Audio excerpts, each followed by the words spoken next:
Merry Christmas. We're playing Newcastle on Boxing Day. Oh. Let's talk about that. First thing, here we go. Manchester United is a club of huge ambition. New manager, spent loads of money in the summer, likely to do it again.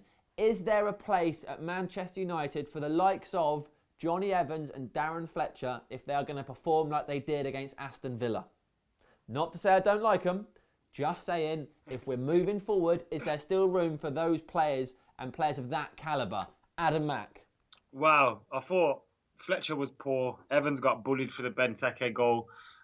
It weren't really good enough. Everyone could see what Benteke was doing, and Evans should have handled it better. Fletcher couldn't pass wind against Villa. It was poor. It was so poor, and a lot of it contributed to the way we performed in the first half.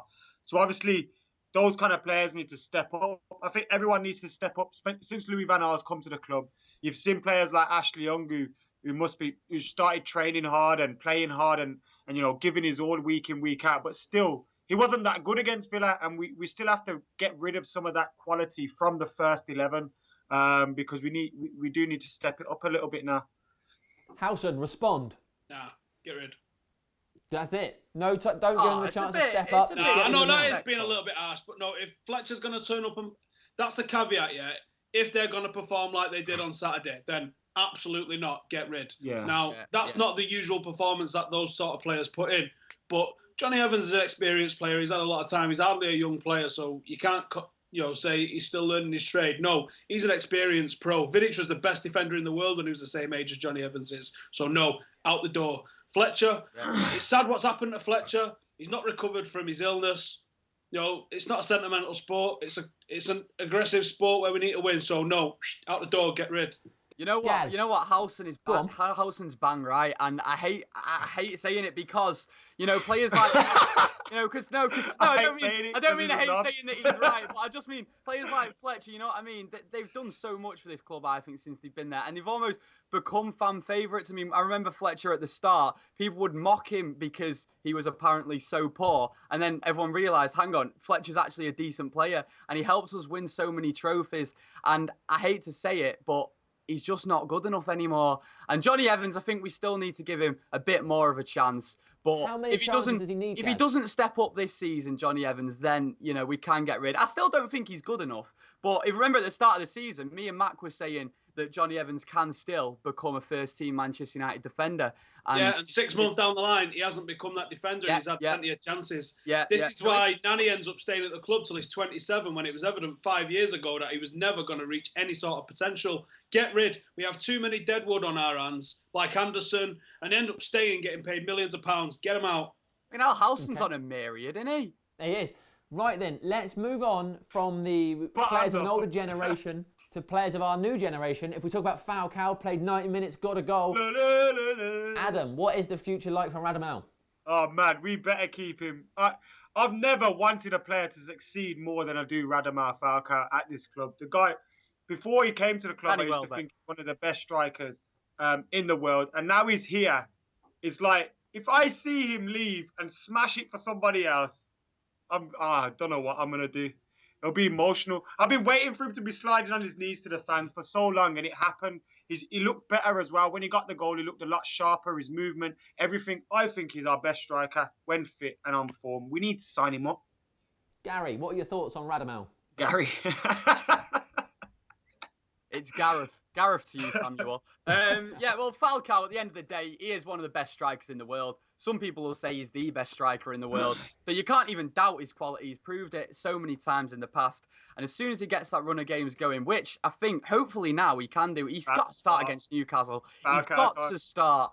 And you just got to bank on him to score. I mean, what is he? He's only started 2 games, hasn't he? And scored in both. 2. 4, I think he started. Nice. Stephen, are people getting a bit carried away with Falcao? He's costing an awful lot of money, and he has been injured a lot of the time. Who gives a shit how much he costs? We're spending $1 billion in debt repayments. Sign him up, keep him. He's the best in the world, and I want to do that. Boom, wonderful stuff. Okay, Stephen, tell us your team. Oh, hang on, I wrote it down on my phone. Brilliant. Gaz, tell us your team. Wait. Same thing, but one second. Right, I've got mine out. Get ready. Go on. Right. Okay. I'm going for the your world's best team's out for keeper. the lads. World's best keeper in net. Jones, Carrick and Blackett. He looks awesome when he came on.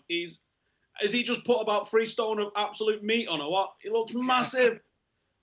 Raphael, Herrera, Rooney, and Young. Di Maria in the all, RVP, and that man, Radamel Falcao up front. I don't think he's going to play both the games. He's not going to play against Spurs as well. But he just needs games. He needs a run of like 3 or 4 games where he's first choice. He's not got to worry about coming on and warming up for half an hour and all that lot. You put him on that pitch from the start, especially against this Newcastle team with like third choice goalkeeper or whatever they've got. He's going to bury some this weekend. Friday. Said all that about the game against Villa, Stephen. Gaz, what's your team? So what you and Adam do is when you pick your teams, you're like guessing what Van Gaal's going to do. But That's true. What I'm doing is the team that I would play if I was. That's what we want you to do. Right. All right. Good. I'm so glad I'm glad we're that in at understanding midpoint in the season you've worked out what's going on. Go on, Gaz. Okay. Right. So this is my team. This is what I would play. I'd play a 4-4-2. That's what we want. That's why we're asking you. It's your opinion that we're after, Gaz. Shut up. Right, so here's what I play.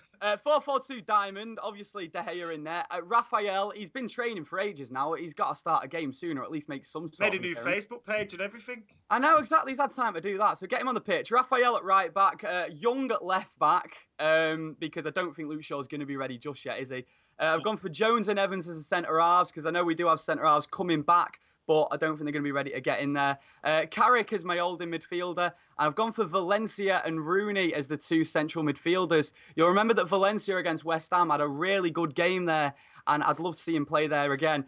But putting him there means that I need to drop Juan Mata, and the only reason I'm going to drop Juan Mata is so I can put Di Maria in the hole starting behind Van Persie and Radamel Falcao. Valencia centre mid. Have you been on the eggnog, son? Yeah, mate. Did you watch him? Mate, watch him against West Ham, and you see our centre mids at times they struggle because they have to go wide because we're not. I remember wingers, Gaz is on about against Everton when he played on the right of the diamond and he played quite well there. Sorry, was it against Everton? Yeah. Was it not against West Ham? Right, thick. Right, but yeah, he was good that game. Adam, what do you think? But he weren't at centre mid, Gaz.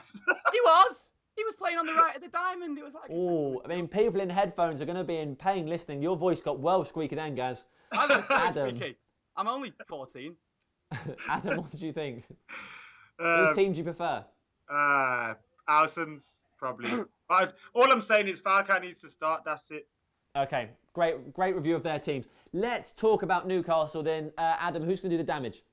Oh man, well, Cissé's got most of their goals this season, but I do think it'll come from the middle. If they get Tiote and Colback making the game dirty and making it, and we're not passing properly, and you got Fellaini spraying 6-yard balls across the 18, the centre half area, it's going to be it can get messy. So we need to make sure that Tiote and Colback are kept under control. If Carrick can do that, which I'm sure he can, and Rooney in the middle as well can do that. Get Falcao on the ball, get Di Maria in there. What I thought Mata didn't do enough. We're giving the ball out wide, and it's like everyone's just happy to see us trying to whip in balls. Someone needs to take some responsibility and say, that's not working. We keep floating it over the last man. Let's start playing football through the middle. We've got Rooney, Falcao, Van Persie. Yeah. Get the ball. Adam, we're talking about Newcastle, not United. Howson. Yeah, that's what what your spreadsheet say? Who's going to do the damage? My spreadsheet says he's read my column this morning because that was almost verbatim what I said in it. Yes. Little bleeder. Anyway. And it's what that guy said on the Tom. He goes as well. We need to start playing the ball through the middle because it's not working out wide. Oh, I'm sorry. I thought it was my turn. Sissoko, Amiobi, Tiote. There's some dangerous players in that Newcastle team. They put together a run a couple of months ago where they hit 6 on the bounce. Then things sort of fell apart from them. I think they've won 1 in their last 7. Yeah. It's not. Gaz, any final thoughts on Newcastle? No, I'm not scared of him, to be honest. You're not scared? That's your headline. Not scared Gaz isn't scared of you, Newcastle. Don't give a shit. We played them on Boxing Day 2 years ago when it was we went behind 3 times. Come on then, what's your prediction? Stephen, what's the score going to be? I'm never right, am I? So nope. 5-1 United. Brilliant. Gaz? We're going to keep a clean sheet. It's going to be 2-0. Okay. Adam? Clean sheet on Boxing Day. You must be crazy. 3-2 United. Okay, I'll go 3-1. There we go. That was your Newcastle preview. Let us know what you think of the game. Think of Falcao, Fletcher, all the stuff we spoke about. Really, you watched it, you listened. Get your comments in below. Subscribe to Full Time Devils and have a very Merry Christmas. Rojo, Young. Then I'm going Carrick, Fellaini, Herrera, Mata, Rooney, Robbie Van Persie.